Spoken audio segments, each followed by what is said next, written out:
Dito po tayong lahat dahil una, mahal natin si Tatay Digong. Pangalawa, dahil mahal natin ang Bayang Pilipinas. May balita ako sa inyo. Nandito na siya. Nandito na siya.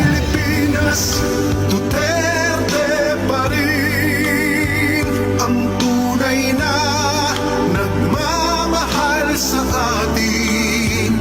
Tatay Digong, Si Digong.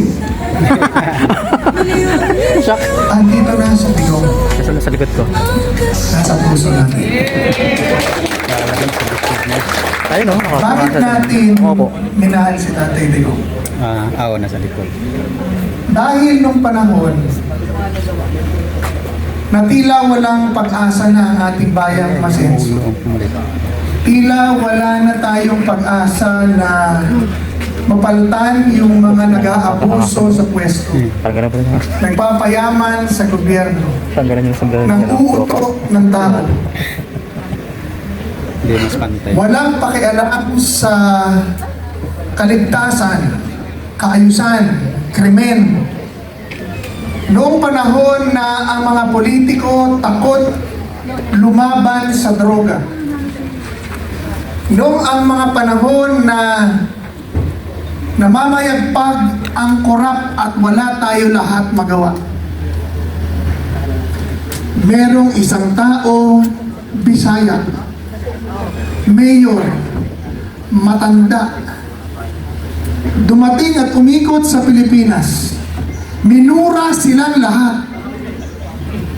Binantaan na sila ay papatayin kung hindi sila titigil. Lumaban kapalit ang buhay. Kalayaan, dignidad. Si Tatay Digong yun. Ang bait ng mga pareho. At nung siya po ay umupo bilang Pangulo, hindi niya tayo niloko. That's mas mataas yung, yung Ginawa niya talaga ang tama. likes kesa doon sa viewers mo. Doon po natin nakita na takot pala ang politiko mahuli sa korupsyon.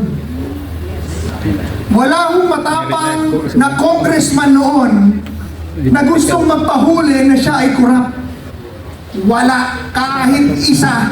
Magdala ka dito ngayon na magsasabi sa atin na noong panahon ni Digong, korap siya. Wala. Wala hong opisyal ng gobyerno noon na may lakas loob mag-abuso sa kapangyarihan.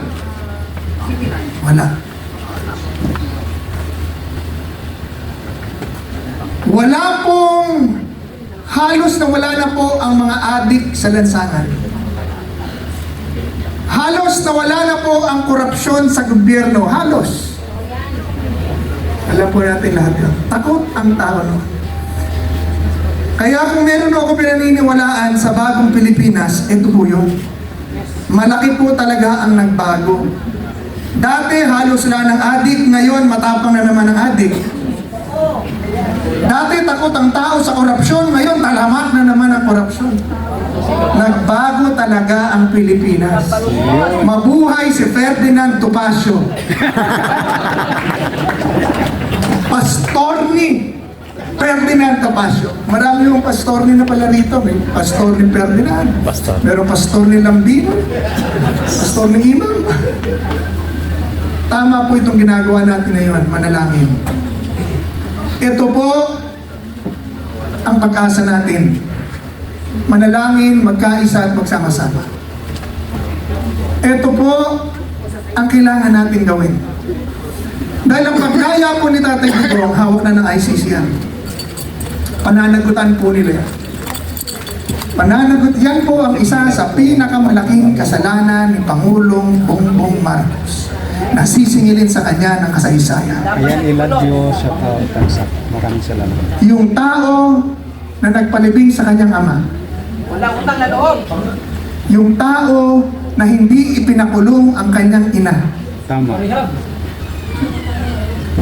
Yung tao na ginamit niya yung anak para makabalik sa pwesto. Ang nagpakulong sa kanya. Nabudol tayong lahat. Yan po ang isa sa pinakamalaking Pinakamasakit. kasalanan na haharapin niya sa kasaysayan. Ginawa na niya. Ang problema po nating lahat, wala naman tayo magagawa. Pero ang Diyos gagawa ng imposible para sa atin. Yes! Kaya sinabi ko na si Tatay Digong nandito na. Dahil yung ipinakita po sa atin ni Tatay Digong na paninindigan sa katotohanan, paninindigan kapalit ang buhay, ay siyang paninindigan na kailangan nating gawing lahat ngayon. Hindi siya marami noon. Isa lang siya. Dahil isa lang po ang kailangan ng Diyos na manindigan, na nananampalataya sa Kanya at para sa tama at maghihimala ang Diyos sa Kanyang bayan. Amen. Yes! Mahigit tayo sa isang ngayon. Mahigit tayo sa isang ngayon. Mga kasamahan, mga kababayan, huwag nating isipin na magiging madali. Magiging mahirap. Kung yung ating inspirasyon pinahirapan, hindi lalo tayo mahirapan. Pero yan po ay gagawin natin para sa ating bayan at sa susunod na eleksyon ng kabataan. Dahil yung ipinakita ni Tatay Digong, yung inspirasyon ni Tatay Digong, tayo na po ngayon yun. Ikaw, tingnan niyo po katabi niyo, sabihin niyo, ikaw na yun. Ikaw na yan. Sabihin mo, ako na yun. Tropa, ikaw na Ako yung tropa. yun. Meron po akong Ikaw yun. verse na ibibigay sa Kayo inyo. na yan. Yes, sir. 1 Corinthians 5:27. 1 Corinthians 1:27. 1 Corinthians 1:27.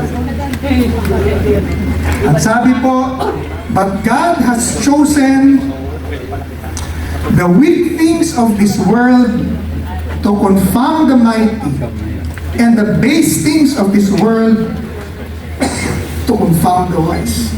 Ang Diyos po ay merong ugali na pumili at gumamit ng maliliit na tao para talunin ang malalaki, at yung maliliit na tao para talunin ang malalakas.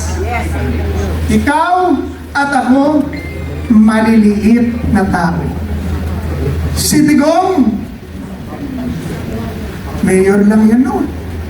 Hindi kilala. Tinalo silang lahat. Kung meron mong gagamitin ng Diyos ngayon, tayo po yun. Sino rito maliit na tao? Si Mayor, maliit. Ikaw ang gagamitin, Mayor.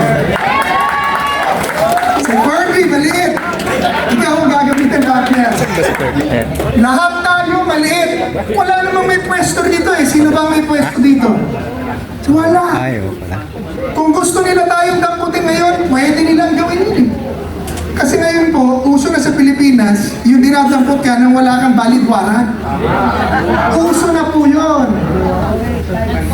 Ngayon, uso na rin po sa Pilipinas, yung araw-araw kang hihiyain sa social media at media dahil sa korupsyon, wala kang pake. Amen. Mga kababayan, Pagkapala ng ang Pilipinas po ay isang malaya at demokratikong bansa. Nagtatag po tayo ng konstitusyon para pangalagaan at protektahan ang ating kalayaan. Umasenso, magtrabaho, magsalita sa sarili nating bayan. Pero ngayon, pumunta ka sa social media, sabihin mo sa social media na abusado, corrupt yung mga opisyal na yan dahil nagsasalita naman yung mga kontraktor na 45% na po ang kinukuha nilang komisyon sa mga proyekto. At ang pinag-uusapan nila sa Kongreso ay puro pera po na lang, pera. Sabihin niyo po yon na ginagamit yung Quadcom para supili ng kapangyarihan at kalayaan namin magsalita at takutin ng mga tao nagsalita, pakukulong kanila. Hindi naman sila korte. Content ka.